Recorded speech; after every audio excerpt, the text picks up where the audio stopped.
미국 바이든 정부가 취임 1주년을 맞았습니다만 상황이 그리 순탄치 않습니다. 지금 바이든 대통령의 지지율은 거의 역대 최저치를 기록 중이죠. 게다가 북한은 어제 열린 취임 1주년 기자회견에 맞춰서 핵실험과 미사일 시험 발사를 검토하겠다고 선언한 상태입니다.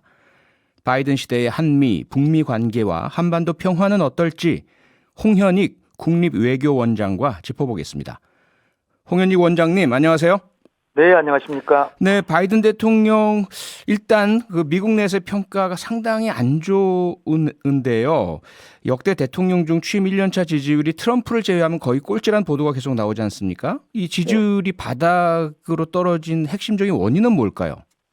예, 가장 중요한 거는 그 물가를 못 잡아서 그런 것 같습니다. 아, 예. 사람들이 살기가 어려워지니까 물가가 네. 많이 올라서 워낙 미국에서 돈을 많이 풀었죠. 네. 그래서 물가가 오르기 마련인데 인플레 대책, 그러니까 물가 대책을 잘못했다라고 하는 게 압도적이고 물가 대책 잘했다는 게 30%에 불과하고요. 예. 코로나 대응도 최근에 많이 늘었잖아요. 네네. 36%만 잘했다라고 합니다. 아하. 그러니까 코로나에다가 물가 상승, 그다음에 공급망 혼성, 네. 공급망이 많이 혼란돼 가지고 여기저기 물품 부족 사태 네네. 그런 게 심각하니까 살기가 이제 어려워지고 네. 외교 정책이나 북핵 문제도 성과가 별로 없고 아하. 그러니까 네. 또 박력 있게 추진하는 모습도 안 보이고 네. 코로나 때문이긴 하지만은 해외 순방도 제대로 안 하고 그러니까 아하. 국민들이 조금 그리고 아주 건강해 보이지도 않잖아요. 이제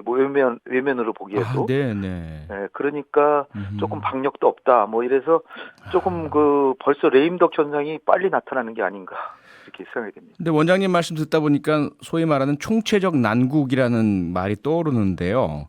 네. 말씀하신 것처럼 사실 외교 문제, 그런데 바이든 대통령이 원래 외교통이라고 잘 알려져 있었지 않습니까?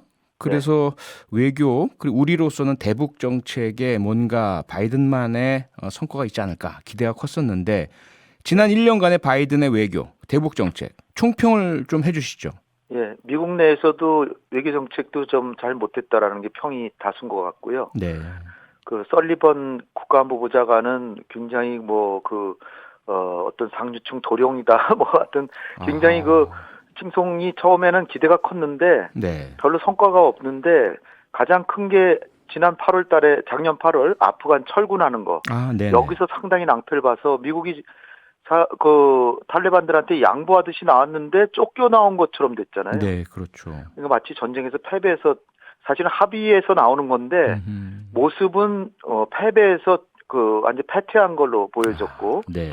거기다 동맹국들 챙기겠다 그랬는데 미국이 돌아왔다. 그래가지고서 한미 동맹도 강화하고 미일 동맹도 강화하고 그래가지고 중국을 견제한다라고 했는데 예. 중국을 견제하는 것도 큰 성과를 못 본 게 이번에도 베이징 올림픽 보이콧한다 그러는데 의외로 적극적으로 지지한 나라가 별로 없었거든요. 네네.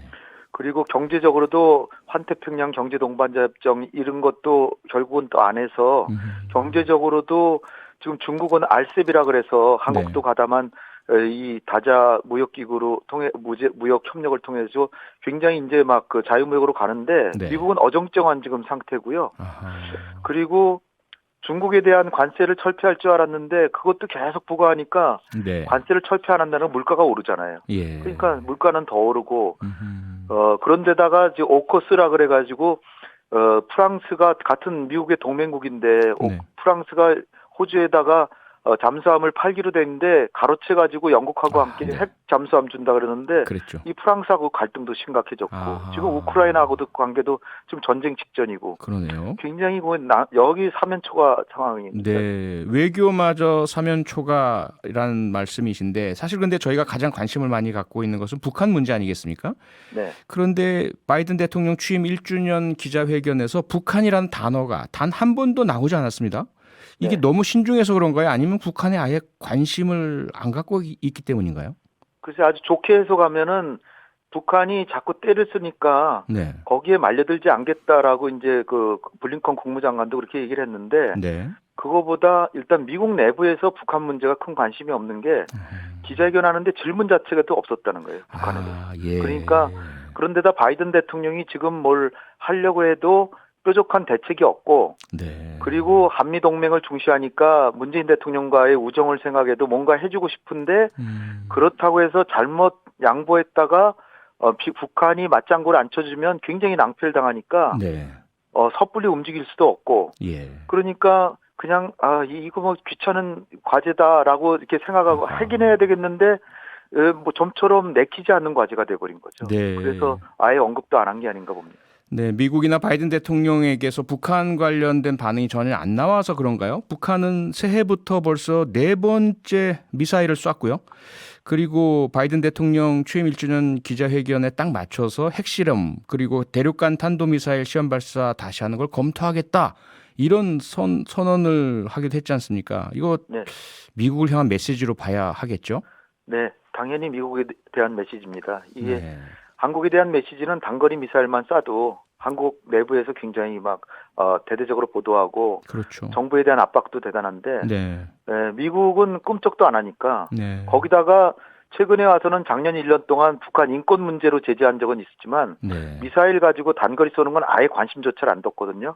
근데 최근에 와서는 아예 제재를 또 추가로 가했어요. 네. 그러니까 이제 북한도 더 이상 기다려봐야 소용없다. 아하. 어떻게 보면 하노이에서 트럼프와의 정상회담에서 낭패를 본 뒤에 벌써 3년이 다 돼갑니다. 네. 그러니까 김정은으로서는 기다릴 만큼 기다렸다. 더 이상 미련을 가질 게 없고 그러기에는 이제는 단거리 미사일은 상당히 개발을 했으니까 네. 중장거리 미사일도 개발할 때가 됐다. 시기도 됐고요. 네. 거기다가 4월 달에는 자기 취임한 지 10주년이고 할아버지 생일은 110주년이고 네. 거기다가 한미연합훈련도 할 것 같으니까 미리부터 이제 운을 떼놓는 거죠. 아하. 갑자기 미사일 쏘는다 그가 아니라 예. 1월 달에 경고를 했는데 계속 바이든이 정책을 변화하지 않으니까 이제는 할 수 없이 우리도 자의적 강화를 위해서 자위력 강화를 위해서 쏠 수밖에 없다. 이러면서 쏘기 위해서 미리부터 이제 준비를 하는 그런 메시지인데 네. 한마디로 얘기하면 바이든의 정책이 좀 바꾸면 안 할 수도 있다는 건데 아하. 바이든이 바꿀 생각이 없으니까 할 가능성이 점점 커지는 것 같아서 상당히 우려가 됩니다. 네. 그런 가운데 이 미국에서는 그렇게 북한이 나온다면 우리는 제재를 해야 하고 제재 수위를 높여야 한다. 이런 얘기가 계속 나오고 있는 것으로 보이거든요.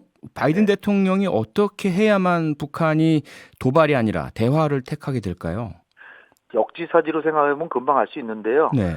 싱가포르에서 트럼프하고 김정은하고 만나서 사실 그 관계 정상화하고 한반도 평화체제 수립한다라고 약속을 했거든요. 예, 그랬죠. 그리고 그 대신에 이제 북한은 비핵화를 하기로 하고 네. 유해 송환하기로 했는데 유해는 송환했고 네. 비핵화에 대해서는 김정은이 나름대로 한 너댓 가지 참 이례적으로 네. 북한이 참 불량 국가인데도 약속을 지키는 모습을 좀 보였거든요. 네. 근데 트럼프가 아무것도 안 했어요. 아하. 그러니까 대북 정책의 유화 정책을 쓸 거라고 예상했던 바이든이 네. 물론 뭐 바이든은 트럼프가 김정은하고 하도 친하니까 김정은을 많이 욕하기도 했지만 그래도 이제 바이든이 대북 화해 정책을 옛날에 김대중 대통령 화해 정책부터 지시했기 때문에 네. 뭔가 할 줄 알았는데 1년을 기다려도 안 하더라는 거죠. 그러니까 김정은으로서는 미국이 그냥 대화에 나오면 거기서 얘기하자 그러는데 그거 가지고 미국은 북한은 안 되는 거죠. 예. 왜냐하면 북한의 입장에서는 자기는 한 5가지 행동을 했는데 미국은 하나도 안 했으니까 아하. 트럼프가 안 한 행동을 바이든이라도 해야 된다. 근데 계속 안 하니까 네. 그렇다면 더 이상 기다리지 못하겠다. 그 얘기를 지금 한 거거든요. 네. 그러니까 바이든의 정책이 변하지 않으면 제가 볼 때는 4월경에는 뭔가 장거리 미사일 또는 뭐 SLBM 아니면 뭐 핵실험이라든지 이런 것 중에 할 가능성인데 장거리 네. 미사일이 제일 가능성이 커 보이지 않나 봅니다. 네. 이런 상황에서 한미동맹의 중요성 무엇보다 커지고 있는데요. 바이든 대통령이 사실 그동안 동맹을 무척 강조해오지 않았습니까? 지난 네. 1년간의 한미동맹 트럼프 정부 때와 비교한다면 어떻습니까? 네, 뭐 지난 작년 5월 달에 한미 정상회담 했는데 상당히 그때 잘 됐고요. 예. 남북 관계 개선도 뭐 지지한다 뭐 이렇게 얘기를 하고 네. 자율성을 남북 관계에서 인정했는데 북한이 그런데도 안 나왔던 거고요. 네. 그다음에 이제 뭐 바이오 문제라든지 기술 협력 이런 거에 있어서도 협력 의사를 분명히 했고 네. 원자력 국제사회 공동 진출 이런 것도 합의하고 그러니까 한미 동맹이 안보 동맹인데 경제나 기술 협력까지 외연을 확장하고 내용 자체는 좋은데 네. 그럼에도 불구하고 바이든의 최대 관심사는 중국을 견제하는데 한국이 좀 나서줬으면 그런 바람이잖아요. 네. 그런데 이제 일본하고 달리 우리는 이제 중국하고도 사이좋게 지내겠다라고 하니까 네. 그게 이제 조금 속이 편하지 않은 거죠. 아하. 좀 더 해줬으면 좋겠는데 그러니까 통화 스와프 연장도 안 하고 또 한국산 철강 관세도 계속 폐지하지 않고 남겨두고 이런 것들이 네. 조금 이제 미국도 좀 볼멘소리 하는 건데 네. 우리도 중국에 대한 올림픽 보이콧 하자는데 우리는 안 했잖아요. 네네. 그런 거와 마찬가지로 지금 한미 동맹이 내용 자체는 건실하긴 한데 그렇다고 해서 아주 찰떡 같은 찰떡궁합은 아니라는 거죠. 아하. 근데 그 찰떡궁합하면 중국에 대해서 그 견제하는 노선으로 가야 되니까 그거에 네. 대한 우리가 엄청난 손해를 보기 때문에 이 정도 상태면 그렇게 나쁜 건 아니다. 저는 네. 그렇게 봅니다. 미중 갈등 관계 속에서 한국이 확실하게 미국 편에 서지 못하는 그런 상황, 그것이 이제 한미동맹의 조그만 어떤 뭐 균열 요소 이런 것들이다라고 이해가 되는데요. 지금 주한 미국 대사가 1년째 공석이지 않습니까? 이것도 그 여파로 봐야 될까요? 글쎄, 이게 처음 있는 일이 아니라 트럼프 정부 출범했을 때는 18개월간 주한 미국 대사 비어 있었거든요. 아, 네. 지금 아직 12개월 딱 된 거니까 네. 그때에 비하면은 덜하지만 그래도 주일 미국 대사, 네. 주중 미국 대사는 지명해가지고 인준까지 끝났다는 거 볼 때 그렇죠. 우리가 조금 늦은 건 사실이죠. 그런데 G20 선진국 중에도 영국이나 이태리, 브라질 이런 나라도 아직 대사를 안 보냈거든요. 아, 그러니까 그렇군요. 아주 위기 상황이다 이런 건 아니고 네. 조금 빨리 해줬으면 좋겠다라고 생각해서 이수혁 주미대사도 미 국무부에다 빨리 좀 해달라 그러는데 네. 또 지금 제 생각에는 3월 9일 날 대선도 있으니까 예. 대선에서 어느 분이 되느냐를 보고 할 가능성도 네. 있지 않은가 그런 생각도 해봅니다. 네. 오늘 말씀은 여기까지 듣겠습니다. 고맙습니다. 네, 감사합니다. 네, 지금까지 홍현익 국립외교원장이었습니다. 평일 저녁 6시 5분에 여러분을 찾아갑니다. MBC 라디오 표창원의 뉴스 하이킥.